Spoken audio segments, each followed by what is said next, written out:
realized since 1996. Why would you want to go further? For example, why would you want to consider, as part of full membership, joining the Eurozone when you see from afar that the Eurozone is in a complete mess? I'm just wondering whether, in the end, Turks like yourself at the very top of government are scratching your heads and thinking, maybe our strategic plan of the last decade isn't quite right. Maybe Europe's time has been and gone, and we do need, for economic as well as political reasons, to be looking eastward, because the center of gravity in the world is shifting. You're right. You're right. I think it's becoming harder to make purely an economic case, but it's really not economic case. Europe is about unity in diversity. I mean, that's, you know, the message.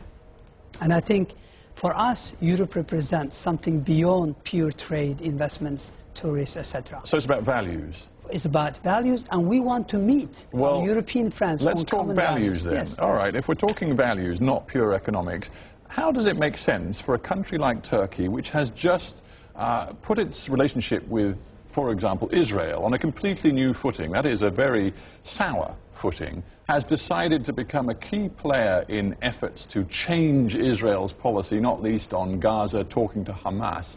How does that fit with your idea that you want to be very much part of EU values? Because the EU is nowhere near Turkey's position. Actually, a real friendship with Israel would require exactly what Turkey does.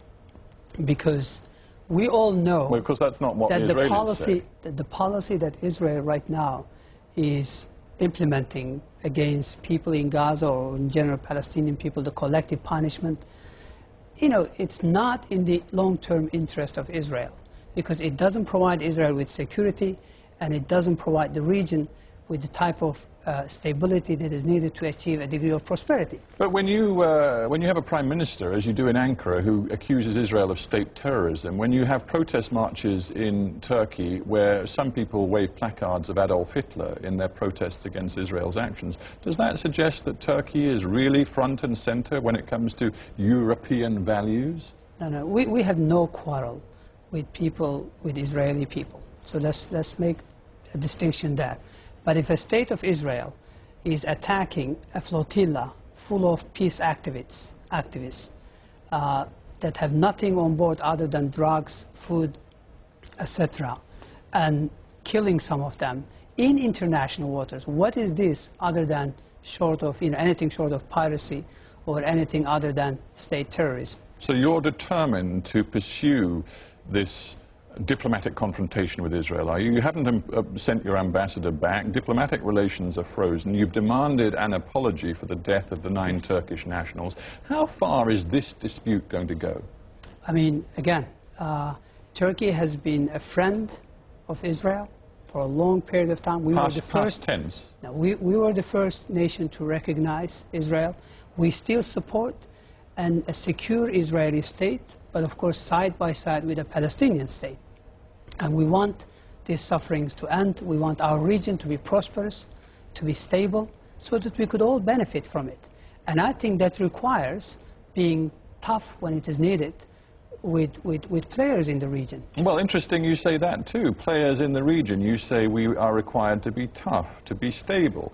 How does that fit with Prime Minister Erdogan describing Mr. Ahmadinejad of Iran as, quote unquote, a friend? The Turkish government choosing to vote against the latest round of UN sanctions designed to pressure Iran to make concessions on its nuclear ambitions. How does that all fit together? Yeah, I think if you present it this way, it won't fit, but it does fit. Let me put it this way. Our Western friends wanted to bring Iran to the table to have some sort of agreement. A year ago, an agreement that was micromanaged by Brazil and Turkey was actually offered to Iranians. So we took this step. We had to stick to that because essentially we offered Iran that all the enriched uranium should be coming to Turkey, and then what they need should be supplied by the West.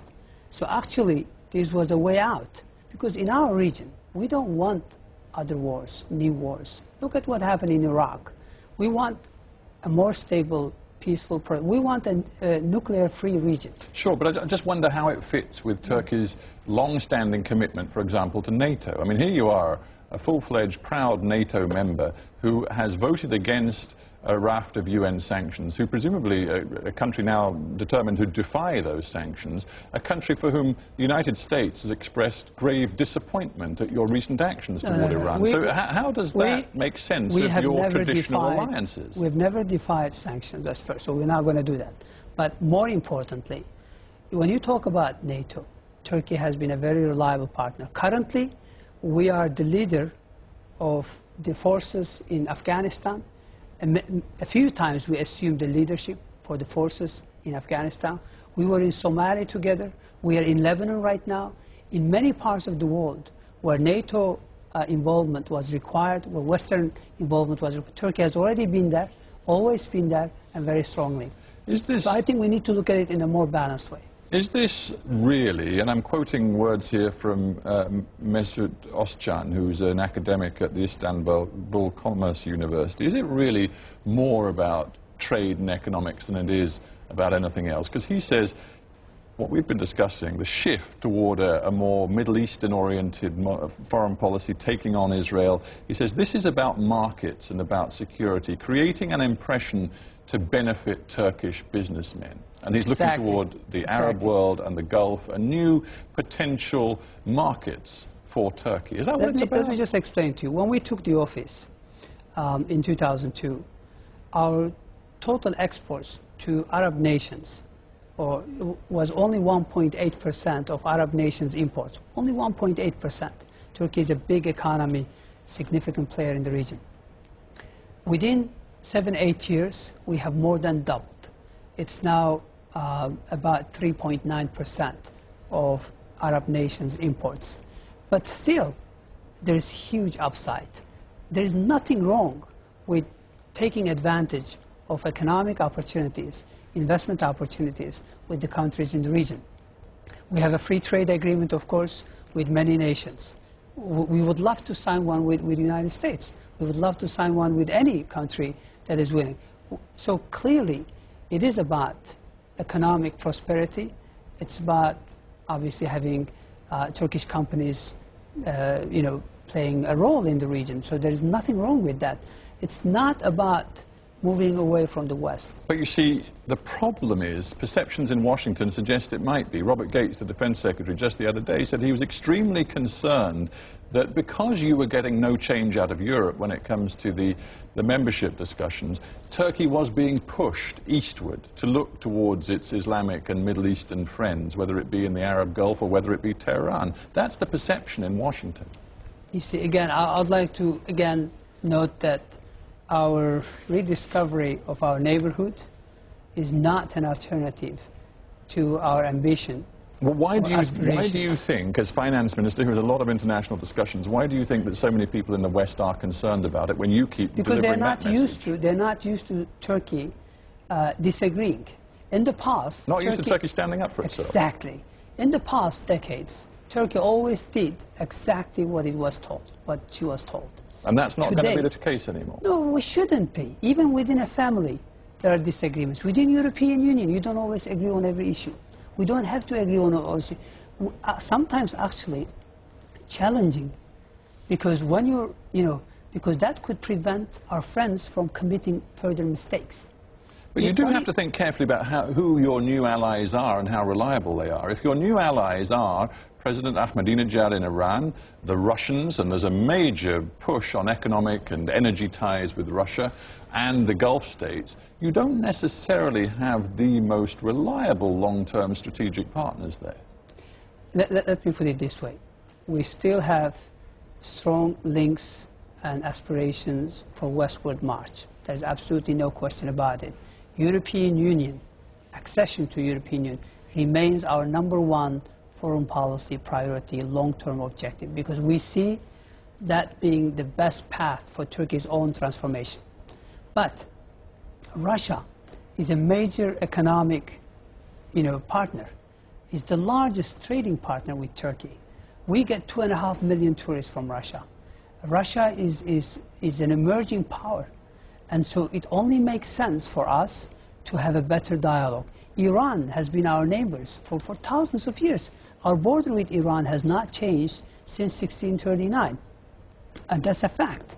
We want all of our neighbors to be stable, democratic, and prosperous, because we would benefit from it. And it goes without saying, as finance minister, you want Turkey to be stable as well, and democratic as well. But there are real issues about that too, aren't there? And before we finish... We're not perfect.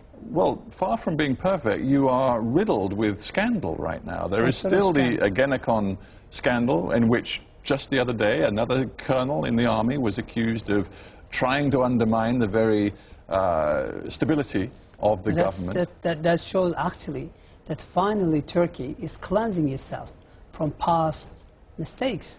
Turkey, for the first time ever, has enhanced the standards of democracy. Everybody has to be accountable.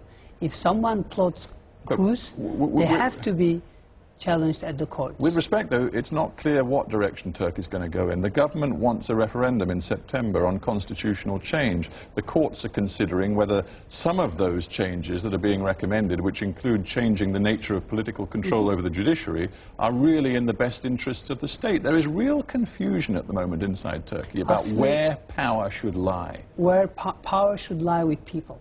That's how democracies are. The changes that we have made, and hopefully people will get a chance to vote on it. Simple. Out of 27 EU nations, in 22 of them, all of the judges for the Constitutional Court are appointed either by senates or by parliaments or president or government. And in the other countries, it's mixed. In Turkey, only 3 of them will be appointed out of 17 by the parliament, and the rest will be mixed, chosen by courts, etc. When it comes to judges, the Supreme whatever Council of Judges, actually they will still be elected by judges. Rather than a small minority of them, there will be a broad-based electorate. So, you know, the changes are presented in a way as if really we're trying to get exactly the opposite. We want to narrow the gap with respect to European Union. If you look at what we have done and what we're doing, everything is about how to converge to European Union in every single sense. Well, Minister, before we end, and we must end soon, I feel you've been very frank with me. You've talked about the disillusion and disappointment with the EU process. You've also said Turkey will not be ordered around, pushed around anymore. So, 10 years from now, do you believe Turkey will be inside the EU club or not? Absolutely, I think European leadership will ultimately recognize the strategic value that Turkey offers, but also the economic value that Turkey offers. We're not going to be liability. We want to work together. We want to ease Europeans' concerns, ease European problems. Mehmet, we want to help. Mehmet Simsek, thank you very much for being on Hard Talk. Thank you.